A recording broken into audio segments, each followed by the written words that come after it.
The silence of the Everglades is not peaceful, it is watchful. Long before the sun sinks and the cicadas begin their electric chorus, the land seems to breathe on its own, as if it remembers every life that has ever stepped into its waters. This story begins with that silence, the kind that follows hope when it realizes it is alone. On a warm June morning in 2014, a young mother and her 6-month-old baby entered Everglades National Park expecting nothing more than fresh air and a moment of calm. By nightfall, they were gone. No screams were heard. No struggle was seen. Just absence. And sometimes, absence is the loudest sound of all. The Everglades has always been a place where nature reminds humans that we are guests, not masters.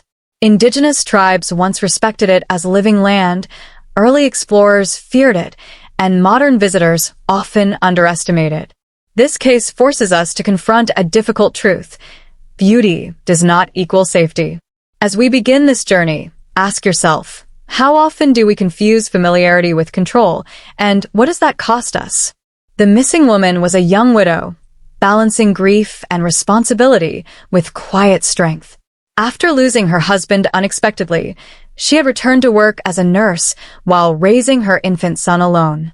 Nursing is not just a job, it is a calling that requires empathy, endurance, and emotional intelligence.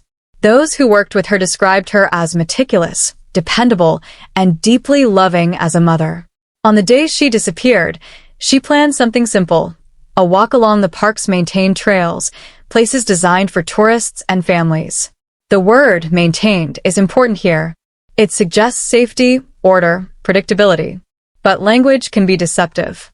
In English, the idiom, a false sense of security, means feeling safe when danger still exists. That idiom fits this story perfectly. When her mother arrived that evening to pick them up and found only an empty parking lot, time seemed to fracture. Phone calls went unanswered. Night fell quickly. Fear replaced logic. Authorities were notified, and within hours, a massive search began. Helicopters, airboats, dogs, and volunteers flooded the park. Yet despite all that human effort, the land gave nothing back. Not a shoe, not a bag, not even a footprint. The investigation slowly shifted from urgency to probability. When evidence disappears, investigators rely on patterns. And in the Everglades, the pattern is unforgiving. How often in life do we rely on systems and assumptions, only to realize too late that they cannot protect us from every outcome? As days turned into weeks, the search expanded and then quietly narrowed. Officials faced environmental hazards, bureaucratic limits, and the brutal reality of scale. 1.5 million acres of wetlands do not yield answers easily. The prevailing theory became one of natural tragedy, exposure, disorientation, wildlife. In documentaries, this is often described as succumbing to the elements. The verb succumb means to fail to resist pressure or temptation. It sounds passive, almost gentle, but it hides immense suffering. The case was eventually archived, labeled unsolved, and life moved on for everyone except the family left behind. The grandmother refused closure without truth. Grief, in English literature, is often described as unfinished business, meaning something emotionally unresolved. For her, the lack of answers was worse than any conclusion. Meanwhile, the Everglades continued exactly as it always had, seasons shifting, water levels rising and falling, invasive species spreading quietly. One of those species was the Burmese python, a non-native predator introduced decades earlier through human negligence. These snakes do not belong there, yet they adapted too well. This brings us to an uncomfortable philosophical idea. When humans disrupt nature, nature does not forgive, it recalibrates. What responsibility do we carry for consequences that unfold long after our actions? 1 year later, during a routine wildlife control operation, hunters encountered something deeply abnormal. A massive python with a body so swollen it defied biological expectation. In nature, size tells a story. Predators only grow as large as their environment allows. When the snake was humanely captured and examined, investigators finally found what the swamp had hidden. The discovery did not bring relief, only horror and confirmation. There was no violence in the human sense, no villain driven by intent.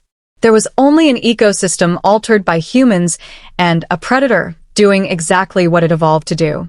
This distinction matters. In English, we separate evil from danger. Evil implies choice. Danger implies reality. The Everglades was not evil. It was dangerous. This moment reframed the entire case, shifting it from mystery to lesson. The truth forced authorities to reevaluate wildlife management, public education, and safety messaging. Sometimes, answers arrive too late to save lives, but early enough to save others. How often do we ignore warnings because they inconvenience us? This story is not just about loss, it is about awareness. It teaches us that nature demands respect, that assumptions can be fatal, and that learning never ends, even in tragedy. For English learners, stories like this show how language carries emotion, responsibility, and meaning beyond grammar. Words like vanish, yield, and reckoning are not just vocabulary, they are mirrors of human experience. In modern life, we are surrounded by comfort and technology, which can dull our sense of risk. But the world remains vast and indifferent to our plans. The final lesson of this case is not fear, but humility.